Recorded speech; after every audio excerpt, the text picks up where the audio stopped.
Hello नमस्कार जय हिंद। तो आज हम बात करेंगे लोन्स ऐप के बारे में। फाइनेंशियल ज़रूरत आपको कभी भी पड़ सकती है और कई ऐसे कारण होते हैं जिसके कारण आप बैंक से जब लोन लेने की कोशिश करते हो तो शायद आपको आसानी से नहीं मिले, या बैंक में भी कई बार प्रॉब्लम क्रिएट हो जाती है और आपको अचानक से कभी रुपए की ज़रूरत पड़ गई। तो उसके लिए क्या करना है कि आजकल बहुत सारी ऑनलाइन ऐप हैं जो आपको आसानी से घर बैठे लोन दे देती है।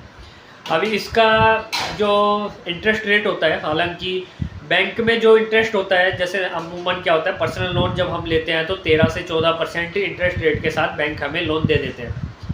लेकिन जो आप प्रोसेस ऑनलाइन करना चाहेंगे इन ऐप से, अगर आप लोन लेना चाहेंगे तो वो थोड़ा ज़्यादा होता है। कई बार जो है 20% से लेके 30-35% तक हो सकता है, 20% 25% तक इनके इंटरेस्ट रेट होता है। तो इसमें कुछ ऐप्स हैं जिनके बारे में मैं बताऊंगा, जो कि मनीव्यू है, नावी ऐप है, क्रेडिट बी ऐप है, उसके बाद ट्रू बैलेंस है जो कि रियल ऐप है और आपको आसानी से लोन दे देती है।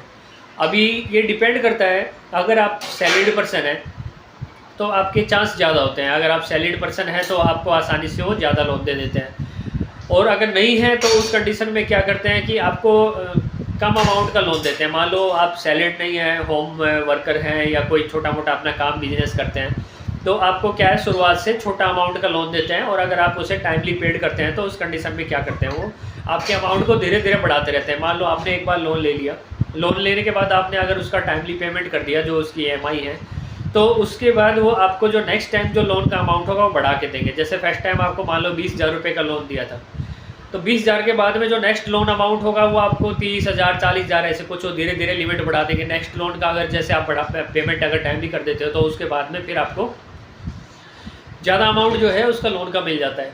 अब ये सारा डिपेंड करता है आपके बिहेव के ऊपर। मतलब बिहेव यानी आप अगर किसी से पैसे उधार लेते हैं और अगर आप उनका टाइम से भुगतान करते हैं, चाहे बाहर ही ले लीजिए, अगर नॉर्मली हम किसी से पेमेंट लेने के बाद अगर टाइमली उनका पेमेंट कर देते हैं तो उस कंडीशन में क्या होता है, हमें पैसा, आपका व्यवहार अच्छा बनता जाता है। ये सब जैसे आज की लैंग्वेज अगर बोले तो वो हमारा क्रेडिट स्कोर होता है। क्रेडिट स्कोर यानी आप कहीं से भी लोन लें, बैंक से लें, कहीं से भी किसी जगह से भी लोन लेते हैं तो वो सारी हमारी क्रेडिट की हिस्ट्री बनती रहती है। यानी हमारा क्रेडिट जो स्कोर है वो बनता रहता है, सिविल स्कोर जिसे बोलते हैं। तो जो भी लोन जो कंपनियां एजेंसी हैं, जैसे ही वो आपका सिविल चेक करते हैं तो उन्हें पता चल जाता है, आपकी सारी डिटेल्स उसमें निकल के उनके सामने आ जाती हैं कि इस आदमी ने कितनी बार लोन लिया था, टाइम से पेमेंट करता है या नहीं करता है, या फ्रॉड तो नहीं है, कहीं ऐसा तो नहीं आपने कभी लोन लिए हो, आप डिफॉल्टर हो, आप पेमेंट नहीं किया, तो उस कंडीशन में क्या होता है, आपको लोन मिलना मुश्किल हो जाता है, यानी आपको लोन देंगे नहीं आसानी से। और जहाँ आपका क्रेडिट स्कोर अगर अच्छा है तो आपको आसानी से वो क्रेडिट प्रोवाइड कर देते हैं, यानी आपको आसानी से लोन मिल जाता है। तो ये जो मैंने आज आपको मैं बता रहा हूँ जिस ऐप्स के बारे में, ये ऐप्स की मैं थोड़ा थोड़ा डाल भी देता हूँ, इसके बारे में आप देख लो। इनके मैं थोड़े से स्क्रीनशॉट टाइप के या छोटा जो स्मॉल वीडियो मैं बना के इसके साथ में डाल रहा हूँ। अगर आपको ऐसी कभी इमरजेंसी अगर पड़ जाती है तो आप आसानी से उसमें जाएं, अपनी जो डिटेल्स वगैरह जो उसमें मांगता है, यानी जो डिटेल्स फिल करनी होती है, पर्सनल डिटेल होगी। कुछ केस में अगर आपकी सैलरी वगैरह है, आप सैलरी से रिलेटेड है मान लो, तो अपनी सैलरी स्लिप अपलोड करना पड़ सकता है, आपका सैलरी का डिटेल देना पड़ सकता है, वो सारी दें और आसानी से आप लोन जो है वो ले सकते हैं। और इनमें ऐसा कुछ नहीं है, फ्रॉड वाली कोई चीज़ मुझे लगी नहीं इनमें, क्योंकि मैं आपको सिर्फ उन्हीं ऐप्स के बारे में बता रहा हूँ जिन ऐप्स को मैंने यूज़ करके देखा है। मुझे जब भी ज़रूरत पड़ी तो मैंने उसको प्रैक्टिकली यूज़ करके देखा, उनसे टाइम टू टाइम बीच में जब ज़रूरत के हिसाब से मैं लोन ले लेता हूँ, पेमेंट कर देता हूँ टाइमली। तो अच्छा है।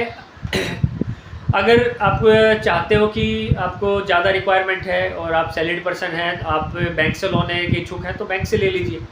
बैंक से लोन लेने के बाद में मान लो अगर कई बार ऐसा होता है कि बैंक आजकल चेक करता है कि आपकी सैलरी का 50% से ज़्यादा EMI नहीं होना चाहिए। मान लो आपकी सैलरी 50,000 है तो 25,000 तक ही आपकी मैक्सिमम EMI या किस्त कट सकती है, उससे ज़्यादा नहीं कटती है।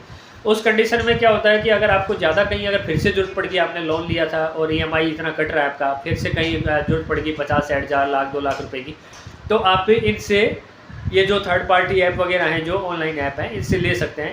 थोड़ा सा ज़्यादा इंटरेस्ट पेड करना पड़ेगा लेकिन आपका काम निकल जाएगा, यानी आप अपना काम निकाल सकते हैं। तो ये सारी चीज़ आप देख के आप अच्छा लगे तो यूज़ कर सकते हैं। उसके बाद नेक्स्ट वीडियो में मैं बताऊंगा आपको, एक यूनिकैश नाम की एक ऐप है, उसके बारे में बताऊंगा, उसके भी फ़ायदे बताऊंगा। काफ़ी अच्छी ऐप है, ज़रूरत के टाइम में हमें एज ए सैलरी के जैसे वो प्रोवाइड करते हैं, यानी उसका भी कोई इंटरेस्ट नहीं लेते जब तक अगर आप टाइमली पेड करते हो तो आप उसके बारे में डिस्क्राइब करूँगा। तो चलो ठीक है, ये जानकारी किसी को अच्छी लगी तो लाइक और शेयर ज़रूर कर देना। और जो ज़रूरतमंद लोग हैं जिन्हें ज़रूरत पड़ती है, किसी की मदद हो उसके तो अच्छी बात है, क्योंकि सभी को ही ज़रूरत होती है ऐसी चीज़ों की, पैसा पता नहीं कब कहाँ ज़रूरत पड़ जाए। तो आसानी से आपके घर में अगर कभी ऐसी तंगी आगे आप उठा सके तो दूसरे के साथ ज़रूर शेयर करें, दूसरे की मदद के लिए लाइक कर दें। ओके, जय हिंद।